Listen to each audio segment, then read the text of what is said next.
So good afternoon all. Today will be discussing one such question which is asked about the drug proving. And you people wanted me to work on the drug proving, how to conduct a question, how to conduct a drug proving. So here, one thing importantly, I would say, I'm not talking about the research question. I'm not talking about the hypothesis, because that I have already told you. I'm straight away moving into the study design. But before the drug proving, a few important things as regards to drug proving, everybody knows. First is regarding the prover. The prover has to be healthy.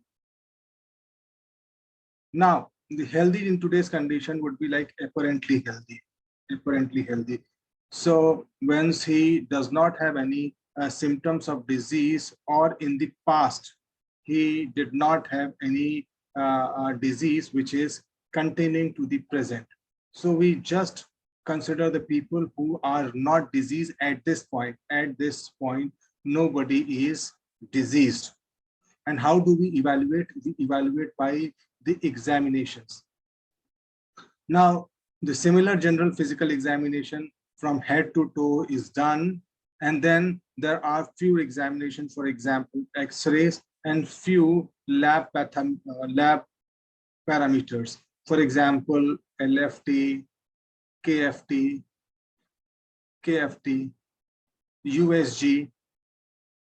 These are done because these are the most things which normally deviate. We do not go for any final investigation, because if one or the other disease the person is suffering, we are going to exclude from the drug proving, because we want exact symptom. Secondly, the important time is the monitoring of the symptoms. So how long are we going to monitor the symptoms? There are two ways, two things I will talk about here. The first thing which I'm going to talk about is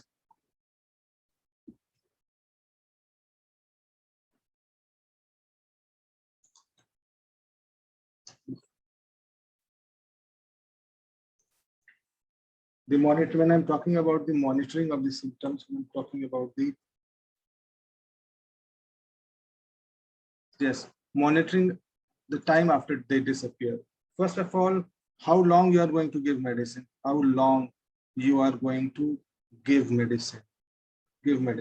Now, this is particularly, for example, Dr. Henneman has his ways of giving medication, but in your protocol, it is your authority. You yourself know what to do better. You don't know you don't want anybody else to interfere with your protocol. Supposedly, if I want to give medicine for 3 days, I want to give medicine for 3 days, and I want to give medicine for TDS. Let it make it a protocol that for every prover, I am going to give a medicine TDS.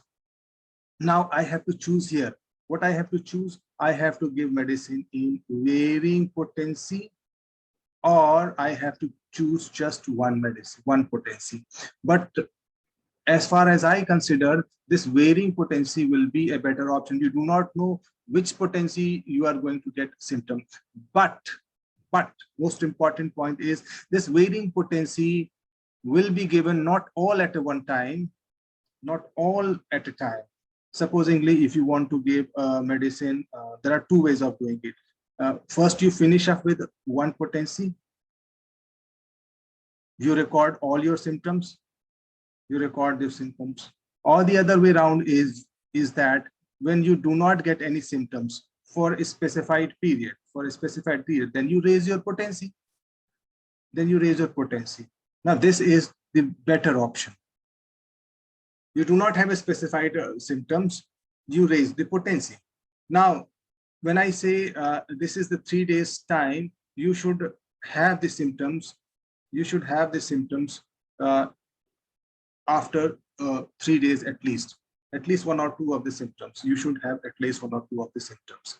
If you do not have the symptom, you do need to raise your potency. If you're not talking in terms of raising the potency, then it is all okay.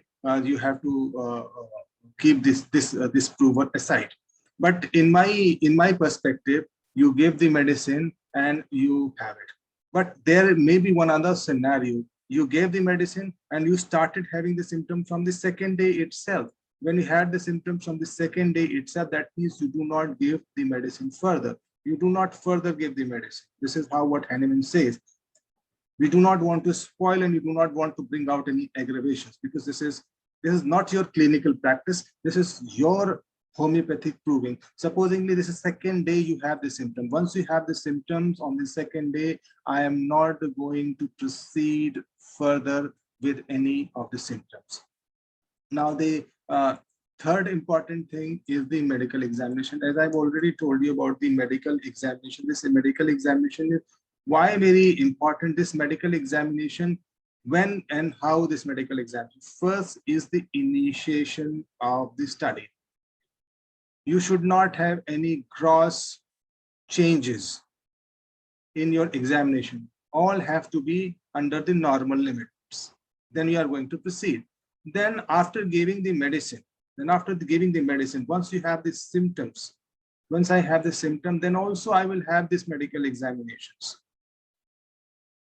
Is there any clinical symptoms which came after the medicine? This is again very important for me. If any clinical symptom, unless and until I do this medical examination in between, I can make it a point that after the symptom, every third day, every fifth day, whatever be the time, I fix a timeline and I do the medical examination and I keep a recording of these medical examination. Now, second thing is when I say the intensity of the symptoms. When we are talking in the world of statistics today, the best way of intensity of the symptom, for example, you need a certain, we have already certain scale. For example, VAS scale. I have a symptom, for example, pain, I have the symptoms. So I have a scale from 0 to 10, or I have a scale from 0 to 100. I ask the patient where your symptom lies, whether it is a pain symptom, whether it is a symptom of deglutition, whether it is a symptom of one or the other is, he is going to tell you where your symptom is going to lie. And then I can make it proceed if this symptom is increasing or decreasing as the day progress. Now, as the day progress, for example, on the third day, he may have a change in score from 6 to 10. So I know this is where the symptom is going, or the vice versa. On the third day, I had symptom score of 6, then my symptom got better. And after 3 days, it had 8. Similarly, I can make it for 3rd, 5th, 7th, and 10th day onwards. This is under my protocol, how I decide the intensity of the symptom. So the very important place where intensity of initially after medication, what my intensity of the symptom was, and when midway, what my intensity of the symptom was, and at the end, what was the intensity of my symptoms. Another important thing is how long you are going to keep up with the recording of the symptom. So how long am I going to keep up with the recording of the symptoms? How long am I going to keep the recording symptom? How long? How long? The first important thing is, if my prover, because I have decided for 3 days, if my prover does not give any symptom, I will wait for 1 month. And then I will not do. The point I have the symptoms, this is the way my protocol goes. The point I have the symptoms, till the time I have the symptoms, no symptom. Supposingly I had the headache, until the point I did not have any headache. Whatever be the days, it be days, 3 days, 4 days. And here I count again 30 days. Now, this is what I am fixing. You also need to fix up. This is, I believe, this 1 month, and because whether it is Indian or international or drug proving protocol, they take it as 1 month. But in my study, if you feel there it has to be increased to 60 days, this is your own desire. But this is not if and but I have to put a cutoff line. And where is the cutoff line? When I had no symptoms, still I have to wait it for. Why I am waiting for 30 days? The point is recurrence. The symptom which has finished off, did it recur? Or after a certain point of time, the symptom which was gradually getting better started to get worse. Now, when I'm talking of all these things, I need to record. First, after how many days the symptom appeared, for how many days it disappeared, then these symptoms followed the normal track, or did it had any recurrence? When I'm talking about the symptom, this is again important in the context of the adverse event following the adverse event following a drug proving. When I adverse event following drug proving, although this drug proving event can be minimized, first, whatever you are proving, you want to prove even your turmeric. If you want to prove your turmeric, it is not you are going to put it from your household and start proving it. First of all, the turmeric you are doing, its analysis has to be made. All whatever it is, photochemical analysis, the pathological analysis, whatever assessment for the molecule is to be made in the standardized format. This is what you do not have to decide. This is already decided in the scientific world. So whatever I am going to prove, make it a point that has gone into the frame where they give you a certificate. Certificate of what? That it does not cause any adverse event. Adverse event meaning a lethality of any symptom. So it causes symptoms, but it does not cause any adverse event. Adverse event, for example, somebody was near normal and he started to find his vision defect. He was normal and certainly he has a change in gait and whatever may be. And this adverse event can end up into the death. So these people who are specifically controlling, even today you have also the agencies for controlling the importance of the drugs pathogenicity. So whenever you take it, you send it to the agency, and the agencies will be responsible and they will tell you this has no adverse event. And then you give the drug. Even then you monitor the adverse event, because this adverse event is one thing which is related to sensitivity of the patient also, because we know it is also related to the sensitivity of the patient. These people will do it on the human beings and on the animals, and they will let you know this is okay for you. And then they let you know this is okay for you. This is again very important. You will have to report in your drug proving that whatever molecule and whatever you have been proving, you are going to send it into the labs where they are going to give you the certificate that this is absolutely okay compound, where you can proceed further with your investigations.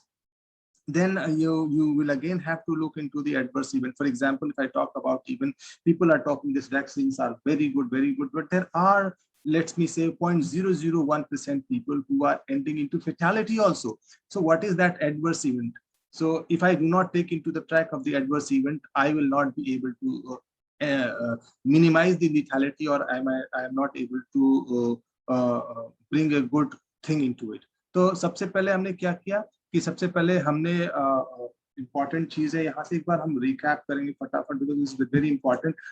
सबसे पहले हमें duration of medicine, कितने देर तक medicine देना है वो हमें decide करना है, ड्यूरेशन ऑफ मेडिसिन, और वो आपके हाथ में है. और उसके बाद हमें दूसरा इंपॉर्टेंट चीज क्या करना है, मॉनिटरिंग कब कब सिम्टम आते हैं और कब कब सिम्टम्स जाते हैं, बिकॉज ये बहुत इंपॉर्टेंट है। और हमें, जैसे हमने बताया कि हमें टाइम फ्रेम डिसाइड करना पड़ेगा, और वो पोटेंसी डिसाइड करनी पड़ेगी कि कुछ लोग का काम है कि वो एक ही पोटेंसी में काम करते हैं, कुछ लोग वेरिंग पोटेंसी में। पर लेकिन वेरिंग पोटेंसी में काम करने के लिए बहुत अच्छी चीज होती है, इसलिए क्योंकि हर वेरिंग पोटेंसी कई बार 6 पोटेंसी सिम्टम देती, कई बार 200 देती, 1M देती है। ये भी एक सेंसिटिविटी, इडियोसिंक्रेसी, ये सब चीजें हम लोग होम्योपैथी में पढ़ चुके हैं, वो हम यहाँ नहीं डिस्कस करना चाहते, बिकॉज ये इनहेरेंट क्वालिटी है और वो हमारी फिलोसफी गाइड करेगी।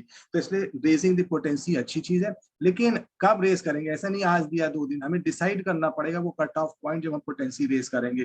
फॉर एग्जाम्पल जैसे यहाँ पर ये आया, सिम्टम आया, 3 डेज तक सिम्टम नहीं आया, हम कितने दिन तक वेट करें? फॉर एग्जाम्पल हम वेट करते हैं 1 मंथ तक वेट करते हैं, जहां तक सिम्टम नहीं आता, ये मैं कट ऑफ लिमिट डिसाइड करूंगा। उसके बाद फिर मैं रेज पोटेंसी रेज करूंगा, फिर मैं उतना ही विटाइज करूंगा। और अगर मैं चाहता हूं कि अगर मुझे पोटेंसी रेज करनी है, तो यहाँ पर मैं फिर एक कट ऑफ पॉइंट डिसाइड कर सकता हूं कि मैं 15 दिन तक वेट करूंगा, उसमें सिम्टम नहीं आ रहा है, फिर उसके बाद मैं पोटेंसी रेज कर दूंगा। लेकिन मुझे रिकॉर्ड करना पड़ेगा कि मैंने कब पोटेंसी रेज की थी, कितने दिन तक मैंने इंतजार किया था। और एक कैसा पॉइंट है, कब मैं स्टडी को कंक्लूड करूंगा?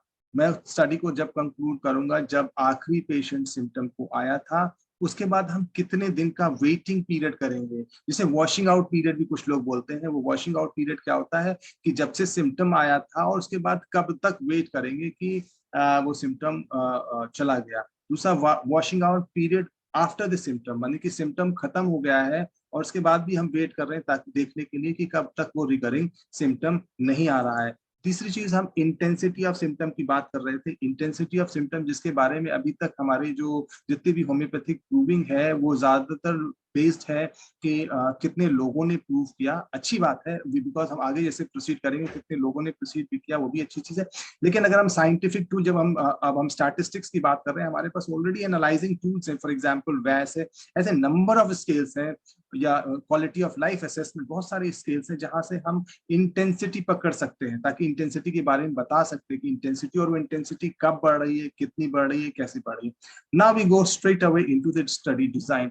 देखिए, क्योंकि वी आर टॉकिंग अबाउट नई नई चीज, तो उसके लिए कंपैरेटर आर्म बहुत जरूरी है। जो चीज प्रूव हो चुकी, नहीं प्रूव हो चुकी, बहुत चीज है, लेकिन यहाँ पर चीजें रेट्रोस्पेक्टिव तो हो ही नहीं सकती, it has to be prospective, parallel arm, okay. Crossovers भी कर सकते हैं, लेकिन अभी अच्छा ही रहेगा कि स्ट्रेट मूव इनटू द, जो जिनको शुरू में वेरम, और वेरम इज नथिंग एल्स, जो मेडिसिन दे रहे हैं, जिसको शुरू से मेडिसिन दे रहे हैं उसको मेडिसिन दे रहे हैं, और आखिरी तक जिसको प्लेसिबो शुरू में दे रहे हैं उसको आखिरी तक प्लेसिबो दे रहे हैं। और हम क्या कर रहे हैं, इंटरवेंशन कैसा कर रहे हैं, रैंडमाइज रैंडमाइज आरसीटी करते हैं। तो जो हम आरसीटी कर रहे हैं, वो आरसीटी में, नॉर्मली आरसीटी में क्या होता है कि जो केसेस होते हैं और जो कंट्रोल होते हैं, normally for all normal circumstances, इनका रेशियो इक्वल होता है। इनका रेशियो इक्वल, फॉर एग्जांपल मैं 10 केस ले रहा हूं तो 10 कंट्रोल भी लूंगा। पर चूंकि हम ड्रग प्रूविंग की बात कर रहे हैं, तो हम इसे अनबैलेंस्ड भी ले सकते हैं, क्योंकि यहाँ पर ड्रग प्रूविंग में क्या कर रहे हैं, यहाँ पर मैं असेसमेंट क्या कर रहा हूँ, मैं ये असेसमेंट नहीं कर रहा हूँ कि फॉर एग्जांपल पेन का असेसमेंट शुरू में कितना था, मेडिसिन के ग्रुप में फॉर एग्जांपल 10 था और बाद में जाके 6 हो गया। इसमें प्लेसिबो में 10 था, इसमें बाद में जाकर के 9 हो गया। हम ये वाला असेसमेंट नहीं कर रहे हैं।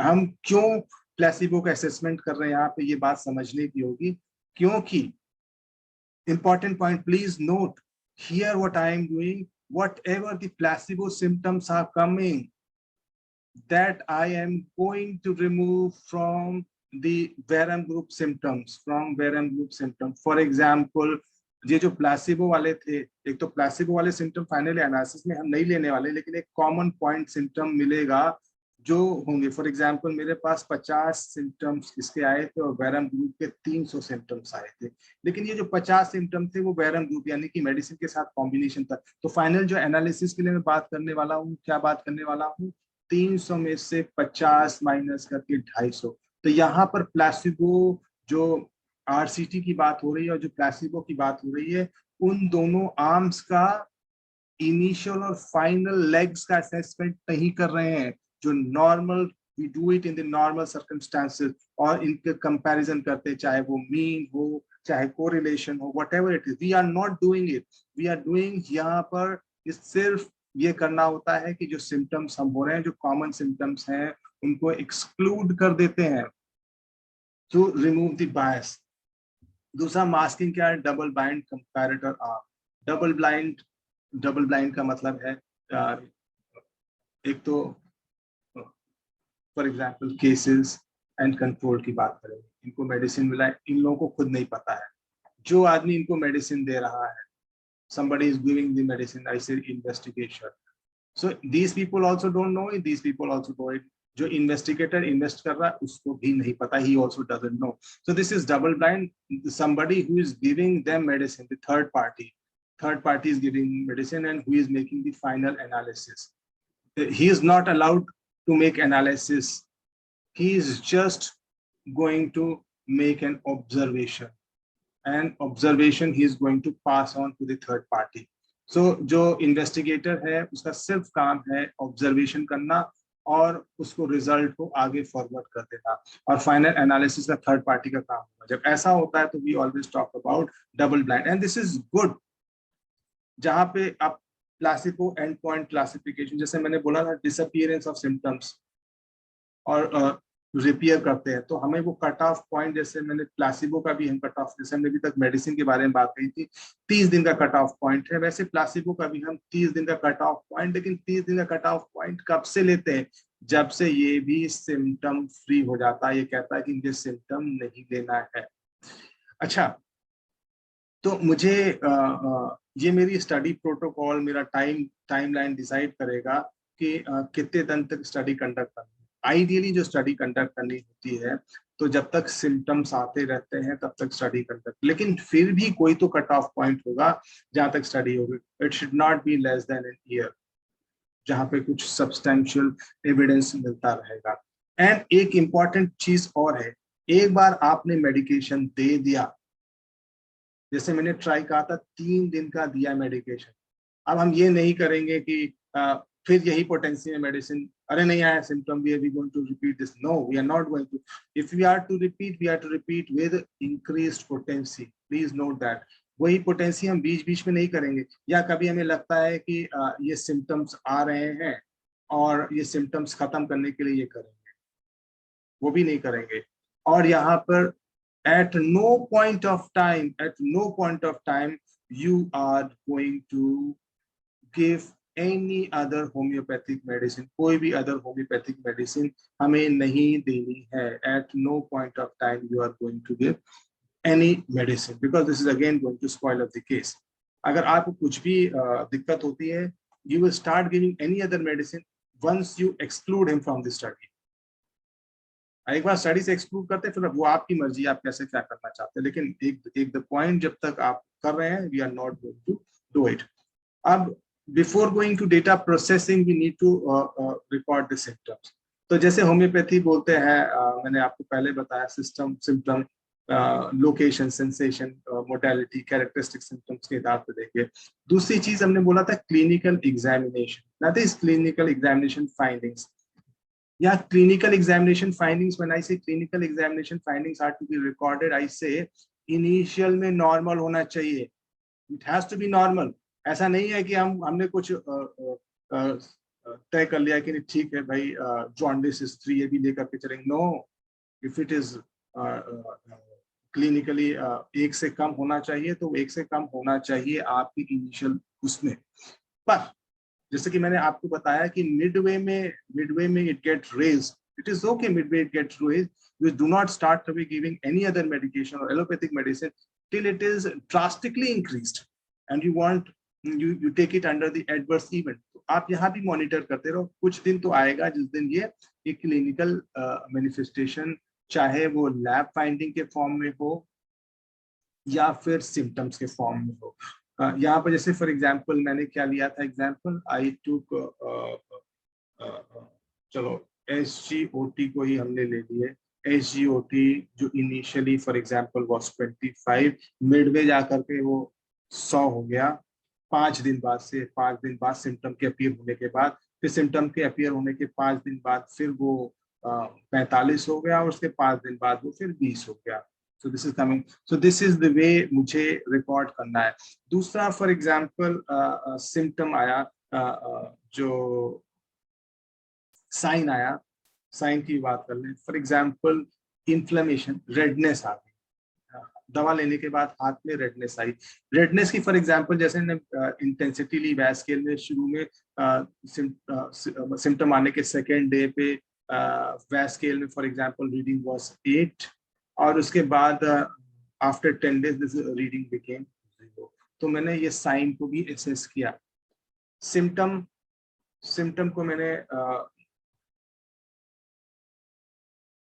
भी एसेस किया। सिम्टम को, ये तो साइन क्या होता है जिसे हम देख सकते हैं, सिम्टम जो कि पेशेंट की प्रॉपर्टी है। फॉर एग्जांपल उसको हेडेक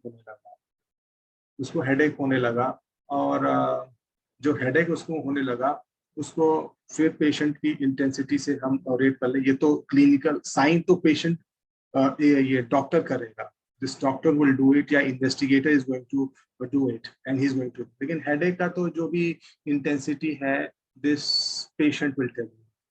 तो ये भी हम रिकॉर्ड कर लेंगे। This will become again important.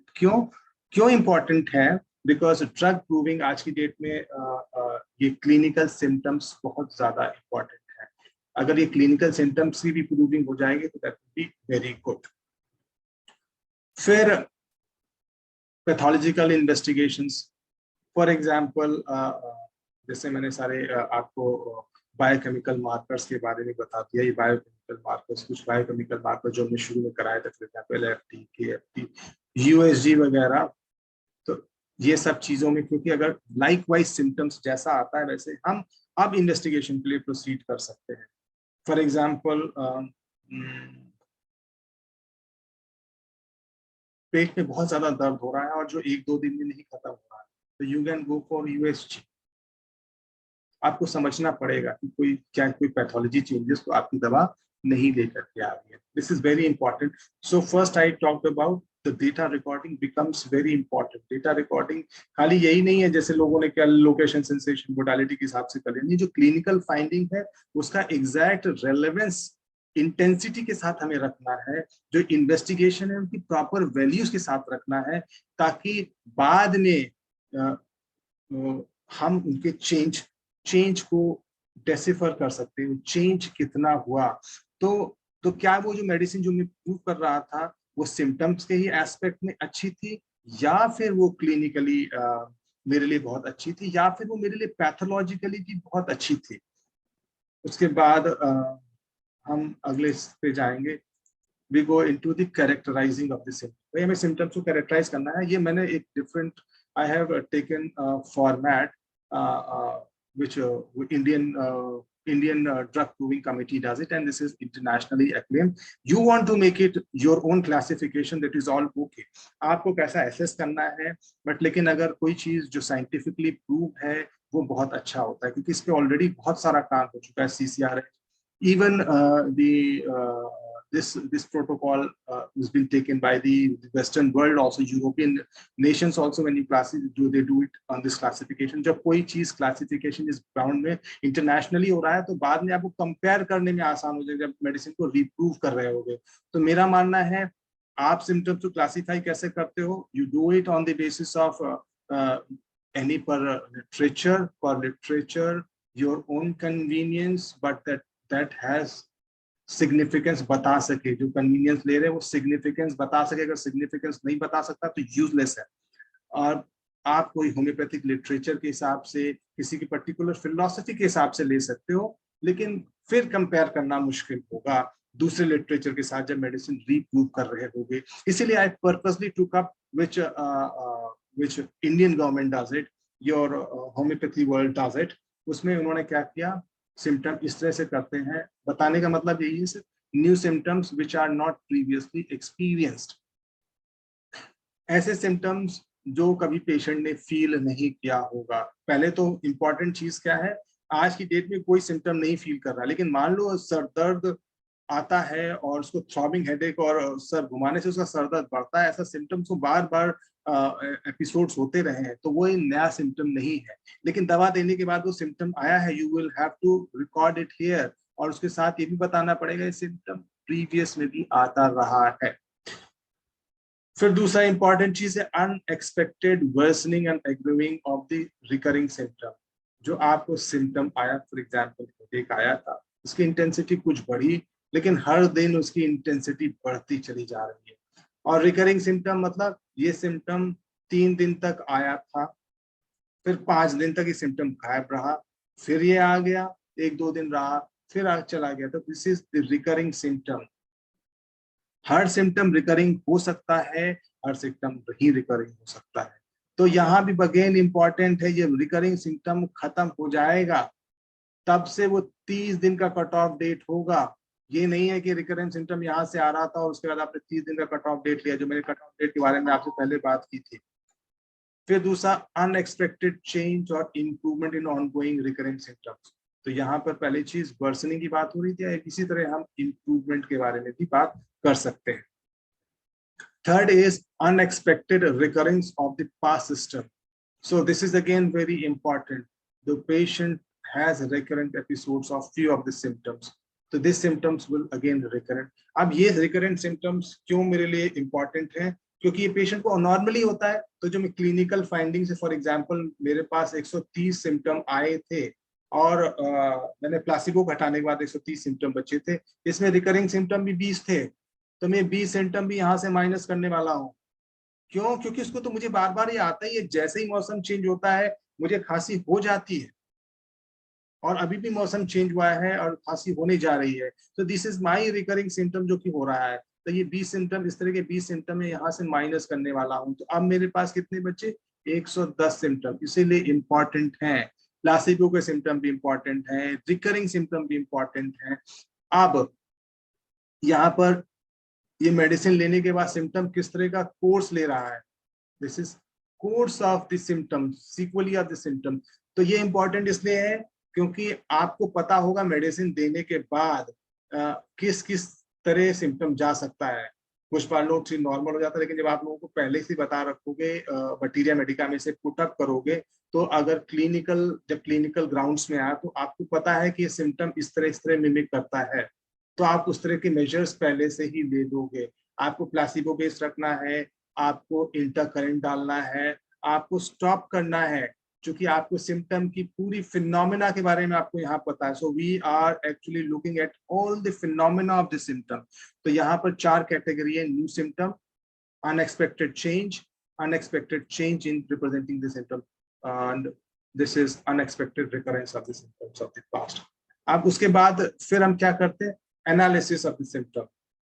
Symptom पहला है फर्स्ट डायमेंशन, जो ऑल सिम्टम जो ड्रग प्रूविंग हो रहे हैं। दूसरा सिम्टम, कई बार पेशेंट बताया है कि मुझे अनइजीनेस हो रहा है, मुझे सर दर्द हो रहा है, लेकिन सर दर्द कोई कैरेक्टरिस्टिक नहीं बता रहा है। लेकिन फॉर एग्जांपल कुछ कैरेक्टराइजिंग असेसमेंट है, फॉर एग्जांपल हेडेक के साथ it can be related to other parts of the body also. Headache होने लगा, उसके बाद पता चला लेफ्ट आर्म में टिंगलिंग, राइट लेफ्ट आर्म में टिंगलिंग भी साथ में हो रही है। और लेट मी से यहाँ पे कैरेक्टराइजिंग, बल्कि ये कहते हैं हेडेक, थ्रॉबिंग टाइप का हेडेक हो रहा है, जो कि जारिंग से बढ़ जा रहा है और प्रेशर से आराम हो रहा है। तो अगर इस तरह का सिम्टम दे रहा है तो बहुत इंपॉर्टेंट है। Third dimension characteristic, highly individual symptoms है। फॉर एग्जाम्पल सर दर्द हो रहा है, लेकिन कुछ ही लोगों को, जैसे जेलसीमियम होता है, यूरिनेशन से बहुत आराम मिलता है, वो कैरेक्टरिस्टिक हाईली इंडिविजुअलाइज्ड होगा। पता चला मेरे पास 20 लोगों को हेडेक का सिम्टम आया था, जिसमें से 19 लोगों को ये थ्रॉबिंग, जारिंग और प्रेशर से आराम मिल रहा था, लेकिन एक ही पेशेंट ऐसा था जिसको यूरिनेशन से भी आराम मिल रहा, बाकी किसी को नहीं मिल रहा था। तो ये कैरेक्टरिस्टिक और हाईली इंडिविजुअलाइज्ड सिम्टम है। या फिर इसी सिम्टम के साथ कुछ और चीज रिलेटेड होने लगी, हेडेक हो रहा था, साथ में उसको गैस, जैसे हेडेक खत्म हुआ उसके साथ उसका गैस्ट्रिक अपसेट शुरू हो गया। What can be there? तो ये भी इंपॉर्टेंट चीजें हैं यहाँ पर, तो हमें इन चीजों को रिकॉर्ड करनी है। एक तो सिंपल ऑल द सिम्टम जो कि आते हैं उन्हें तो आप रिकॉर्ड करना ही करना है, लेकिन उसका assessment location, sensation and modality के साथ करना है। एंड थर्ड, अगर वो कोई कैरेक्टरिस्टिक इंडिविजुअलिटी देते हैं। थर्ड, अब मैंने क्या किया, सारे सिम्टम्स के बारे में बात की। अब सिम्टम्स को मैं 1 2 3 करके लिखने वाला हूं ना, ये सिम्टम्स हैं। तो उन सिम्टम, जो पहला सिम्टम लिखूंगा तो वो क्या है, जो सिम्टम लिया, हमें नेगेटिव भी लिखना पड़ेगा यहाँ पे। प्रीवियसली हुआ था, नॉट प्रीवियसली, तो अगर प्रीवियसली हुआ था टिक लगा देंगे, नॉट प्रीवियसली तो मुझे सामने सामने दिखने लगेगा। फिर दूसरा यहीं पर अनएक्सपेक्टेड चेंज, यहीं पर एक अनएक्सपेक्टेड चेंज, कुछ अनएक्सपेक्टेड चेंज हुई थी नहीं हुई थी, ये मास्टर चार्ट में लिख देंगे। लेकिन जहां पर एक सिम्टम, पर्टिकुलर सिम्टम के बारे में ले जाएंगे और वो अनएक्सपेक्टेड चेंज क्या हुआ था उसे आपने लिखना पड़ेगा। और वो अनएक्सपेक्टेड चेंज क्या था, वो वर्सनिंग की ओर ले गया था या फिर बेहतर की ओर ले गया था। फॉर एग्जाम्पल, पेशेंट बिल्कुल ठीक था लेकिन शांत रहने वाला पेशेंट था, दवा लेने के बाद वो बहुत ज्यादा खुश रहने लगा, बीमार कभी नहीं था लेकिन तो वो क्या हुआ, बहुत इंप्रूवमेंट की ओर ले गया। मतलब सिम्टम तो ठीक हुआ और पेशेंट का कॉन्स्टिट्यूशन भी ठीक हो गया। फिर अनएक्सपेक्टेड रिकरेंस, क्योंकि मुझे बाद में माइनस करना है इसलिए अनएक्सपेक्टेड रिकरेंस, मुझे यहाँ पर अनएक्सपेक्टेड रिकरेंस के बारे में भी हम यहाँ पर बात करेंगे। ऑब्वियसली लैब वैल्यूज के बारे में तो हम ऐसा ही चार्ट बना लिया, हमने बनाया न्यू सिम्टम्स, हमने बनाया unexpected change for worsening, unexpected change for improvement, फिर हमने बनाया recurrence of the past symptoms, उसके बाद हमने लैब वैल्यूज, लैब वैल्यूज में कुछ चेंज हुआ। ठीक है, मैं बाद में बताऊंगा फर्दर असेसमेंट। अभी हम नेक्स्ट स्लाइड पे जाते हैं। Next slide, characterising the features of the symptom. जैसे मैंने बताया, फ्रीक्वेंसी, ड्यूरेशन कितने तक आ रहा है, अभी ऑलरेडी हैव टॉक्ड अबाउट, कितनी सीवियरिटी है, कितने ड्यूरेशन का, कितने बार रिकमेंड, अनएक्सपेक्टेड के बारे में बताया, वर्सन बताया। अब जैसे मैंने बोला स्टडी लगभग 12 महीने की होनी चाहिए, तो 12 महीने तक हम वेट करेंगे, सिम्टम खत्म हो जाने तक वेट कर सकते हैं, उसको बार बार बुलाएंगे, सिम्टम फ्री आएंगे। लेकिन 30 दिन का period is again very very critical, 30 दिन हमें चाहिए। Symptom that display alteration of another symptom, alteration with another symptom in a single prover, strongly individualized में alteration के मैंने बताया था ना, for example headache followed by diarrhea। जब भी सिम्टम रिकवर हो रहा है, पहले हेडेक आ रहा है फिर diarrhoea, this is altering symptom, alternating symptom. तो यहाँ पर symptoms associated with modality concomitant we already talked about. और कई बार सिम्टम्स के फिजिकल बॉडी के हिसाब से, तो जब ये सिम्टम्स ले रहे थे, मैंने सारी बातें आपको बारे में पहले बता चुके हैं, तो this is not very important. Now analysis for probability. अब एनालिसिस इन द प्रोबेबिलिटी कैसा है, पहला जैसे केंट साहब करते रहे हैं, तो या जो यूजुअल लाइन ऑफ होम्योपैथी होती रही है वो रहा, कितने लोगों ने पर्टिकुलर सिम्टम को, फॉर एग्जांपल ए सिम्टम को 10 लोगों ने बताया, बी सिम्टम को 3 लोगों ने बताया, सी सिम्टम को 2 लोगों ने बताया तो कितने लोगों ने बताया, पहला तो इस तरह से असेसमेंट करेंगे, this is what I am doing. दूसरा हमने क्या किया, objectively measuring, collaborating, measurable sign. Sign का मतलब फॉर एग्जांपल जैसे मैंने बताया रेडनेस आ गई या फिर इचिंग आ गई जो पहले नहीं थी, ये क्या है, ऑब्जेक्टिव मेजरेबल साइंस, जो कि आप देख सकते हो। उसकी रेडनेस की इंटेंसिटी कितनी थी, इचिंग की इंटेंसिटी तो पेशेंट बताएगा, लेकिन यहाँ पर ऑब्जेक्टिव में इचिंग नहीं आएगा, इरप्शंस मुझे कहना चाहिए, इरप्शंस आएगा, इचिंग तो सब्जेक्टिव हो जाएगा। तो ऑब्जेक्टिव में इरप्शंस आ गए थे, इरप्शंस का साइज कैसा था, क्या था, ये आप यहाँ पर मेजर करेंगे। Distinct intensity of the symptoms, मैंने बात की थी इंटेंसिटी ऑफ द सिम्टम्स, जब मैंने बात की थी कैसे बात की थी, फॉर एग्जांपल बैच स्केल से 10 से लेके 5 में आया, 2 से लेके 0 में चला गया। Occurrence of several symptoms, which occur, occurrence of the several symptoms which shortly after the administration, or occurrence of symptoms several times shortly after the वो symptoms for example 3 दिन तक रहा, फिर चला गया 2 दिन के लिए, फिर आया, तो आपको ये भी बताना पड़ेगा symptom fast several times आया, recurrence of symptoms over the course of days बताना जरूरी है। तो यहाँ पर हम क्या चीज बता रहे हैं, पहली चीज एनालिसिस जब करेंगे तो किस चीज पे एनालिसिस करेंगे, कितने प्रूवर्स ने दिया, दिस बिकम्स वेरी इंपॉर्टेंट। और जब हम प्रूवर्स के बारे में बात कर रहे हैं, जब वी टॉकिंग अबाउट प्रूवर्स के बारे में बात कर रहे हैं, तो हमारे लिए अगेन इंपॉर्टेंट चीज क्या है, हम यहाँ पर प्लेसिबो वाले माइनस कर रहे हैं और हम वो सिम्टम्स जो बार बार रिकर कर रहे हैं उनको माइनस कर रहे हैं। ये सिम्टम, यहाँ पे दूसरी बात है, ये सिम्टम बार बार रिकर कर रहा है और एक सिम्टम जो पेशेंट के लिए बार बार रिकर कर रहा है, तो माइनस करने के बाद जो सिम्टम्स आए उनके बारे में ये चीज इस तरह से सिम्टम्स लेकर के चल रहा है, ये अगेन एन इम्पॉर्टेंट थिंग।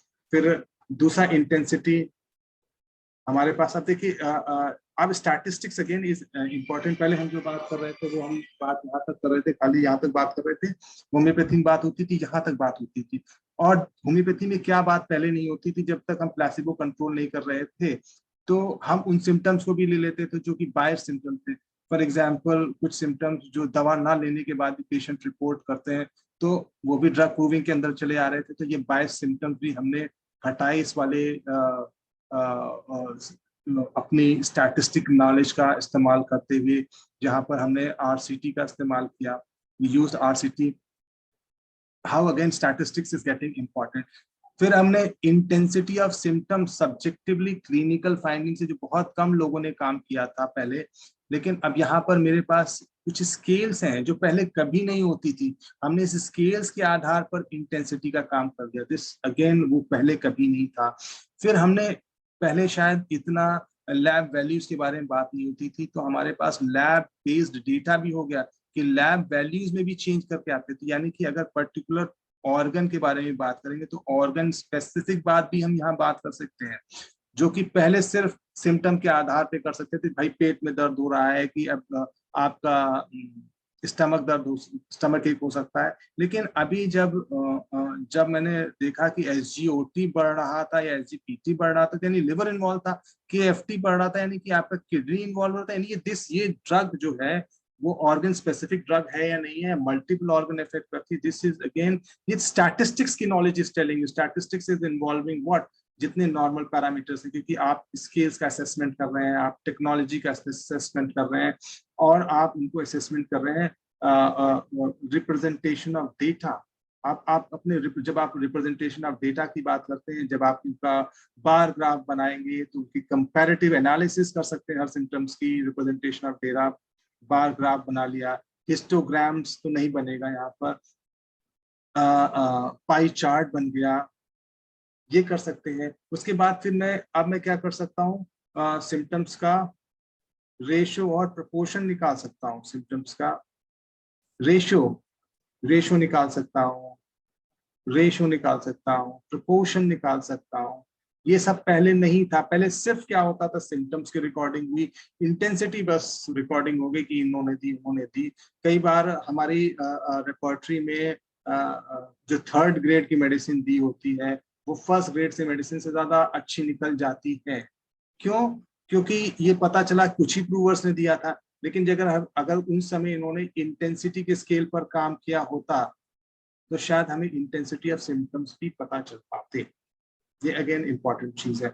अब बाद में हम आएंगे, चूंकि ये फर्स्ट टाइम हो रहा है तो सिर्फ हम पैथोजेनिक इफेक्ट्स बता सकते हैं, और वो पैथोजेनिक इफेक्ट्स मैंने एग्जांपल दिया। फॉर एग्जांपल ट्रायल में 91 सिम्टम्स आए थे, और ये 91 सिम्टम्स क्या थे, वो सिम्टम रिकरिंग सिम्टम्स को माइनस करने के बाद और आपके प्लेसिबो के सिम्टम माइनस करने के बाद आए। तो यहाँ पर इंसिडेंस हम कैसे निकालेंगे? फॉर एग्जाम्पल मेरे पास हमने स्टडी में वी हैड 48 थे, 48 में this I am taking from particular study, 32 थे ये, और 16 आपने ये लिए थे, और पता चला ये 20 लोगों ने सिम्टम्स दिए। 48 लोग स्टडी में इन्वॉल्व हुए थे, 32 लोगों को वेरम या मेडिसिन मिली, उनमें से 20 लोगों ने सिम्टम दिए। ऐसे इधर प्लासिबो वाले 16 लोग थे। अब ये जो 32 में से जो 20 सिम्टम आए, मैं इन लोगों के बारे में बात करना चाह रहा हूँ, क्योंकि these are my provers. Medicine मिलने वाला ही तो प्रूवर कहलाएंगे, जिनको मेडिसिन नहीं मिला है वो प्रूवर नहीं कहलाएंगे। सो ये दीज आर माई प्रूवर्स। तो हमें अगर incidence of pathogenic effect of the power, incidence of pathogenic effect of the power of the prover हमें पता करना है, प्रूवर के रिस्पेक्ट में कितना प्रोबेबिलिटी है, तो हम क्या करते हैं, सिम्टम्स और प्रूवर को डिवाइड करते हैं। यहाँ पर कितने थे सिम्टम, 91 सिम्टम्स थे, और प्रूवर कितने थे, दीज वर प्रूवर्स, जो सिम्टम्स दे रहे थे। जिन्होंने सिम्टम नहीं दिया, I am not talking taking to provers, ये अगेन इंपॉर्टेंट चीज है, यहाँ पे 20 से डिवाइड करेंगे।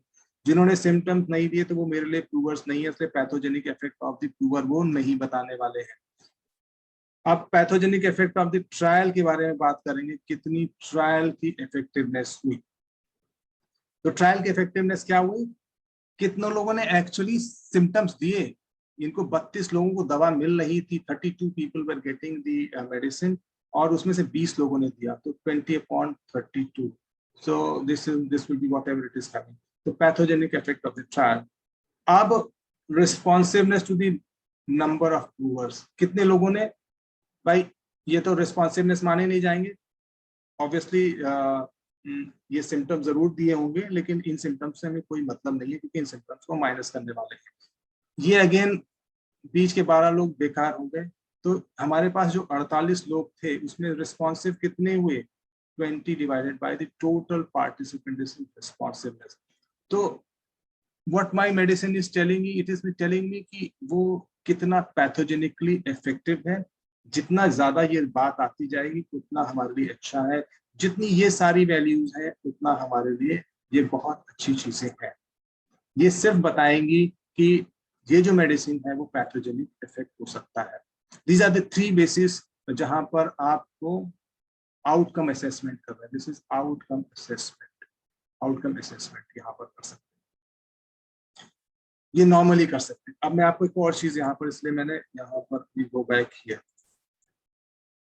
अब हम ये भी बता सकते हैं बाय रिप्रेजेंटेशन ऑफ डेटा कि एक्चुअल में न्यू सिम्टम्स कितने थे, ये एक्सपेक्टेड और अनएक्सपेक्टेड, इसके बारे में हम कुछ लिख सकते हैं, अपनी मटीरिया मेडिका के अंदर बता सकते हैं। हालांकि लास्ट स्लाइड में बता रहा था कि पैथोजेनिक इफेक्ट और चीजों से अलग है, लेकिन हम ये जरूर बता सकते हैं कुछ अनएक्सपेक्टेड सिम्टम्स हैं। कई बार मुझे बहुत जरूरत है कि हम डिप्रेसिव वर्ल्ड की बात कर रहे हैं, हैमिल्टन स्केल में बहुत पुअर है, और मुझे ऐसा दवा चाहिए जहां पर अनएक्सपेक्टेड हैप्पीनेस लेकर के आता हो, तो ये दवा ये मुझे ये बता सकती है अनएक्सपेक्टेडली ये दवा हैप्पीनेस लेकर के आ रही है, तो ये अनएक्सपेक्टेड अपीयरेंस ऑफ सिम्टम, इसको मैं ट्रायल की तरह इस्तेमाल कर सकता हूं और उसको चेक कर सकता हूं, ये दवा जो कि ये सिम्टम प्रोड्यूस कर रही थी, क्या ये डिप्रेशन में काम कर सकती है, तो ये फर्दर स्टडीज के लिए मेरे लिए काम कर सकती है। तो this whatever the data is very important, this can be collaborated for the further studies. This lab values यानी कि ऑर्गन स्पेसिफिक रेमेडीज के बारे में, this is going to tell me this is an organ specific remedy, और यह किस किस organ में। तो हम further particular disease based, if I'm talking anything जो disease based कर रहे हैं, तो further and assessment disease based की ओर भी हम कर सकते हैं। So this is very important. तो drug proving के अंदर recording of symptoms is very important and the analysis, और analysis जो हम अंत में कर पाते हैं, जो further final analysis हम कर पाते हैं, वो क्या करते हैं, पैथोजेनिक पावर ऑफ ड्रग ही तो चाहिए होता है, तो पैथोजेनिक पावर ऑफ ड्रग ये है। दूसरा जो स्टैटिस्टिक्स क्या बता रही है, वो बता रही है बायसनेस खत्म कर रही है, जो इस्तेमाल कर रहे हैं।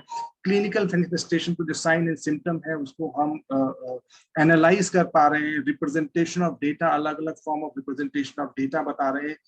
हम चार्टिंग के हिसाब से, हम लाइन ग्राफ के हिसाब से बता सकते हैं कब सिम्टम बढ़ रहा है, कब सिम्टम घट रहा है। तो दिस ये never has happened in the history of drug proving since last 40 years this is started to happen. तो we can make it कि पर्टिकुलर ड्रग का सिम्टम वेरिएशन ऐसा है, बढ़ते जाके फिर ऐसे जिप करता है, दिस ये नहीं पता है हमें।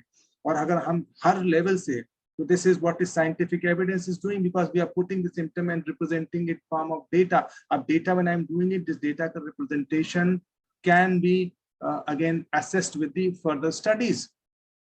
This can be further assessed with the studies. तो जब तक हमारे पास इस तरह का डेटा नहीं होगा तो हम रीप्रूविंग और रीअसेसमेंट कैसे करेंगे? तो अब हमें this what it is doing, it is moving out from the world कि ये symptoms आए थे बस इस नहीं अब हम drug proving जो modern tools का इस्तेमाल कर रहे हैं, हम characterizing के बारे में बात कर रहे हैं, characterizing की बात कर रहे हैं, तो यहाँ पर statistics also talks about the representation of data. ये representation of data हम statistics, हम graphs, charts या टेबल के फॉर्म में करके रख देंगे ताकि अगले आदमी को देखने के लिए आसान हो जाएगा. फिर दूसरा, ट्रायल कितना इफेक्टिव रहा है और रिस्पॉन्सिवनेस ऑफ दी प्रूवर्स, वो मेडिसिन कितना रिस्पॉन्सिव है. कुछ मेडिसिन 100% रिस्पॉन्सिव हो जाएगी, कुछ medicine responsiveness of the provers and all these things we can get to know. Hopefully, so this was the way you are going to proceed with your clinical verification. Hope this was okay. And I will further move into the different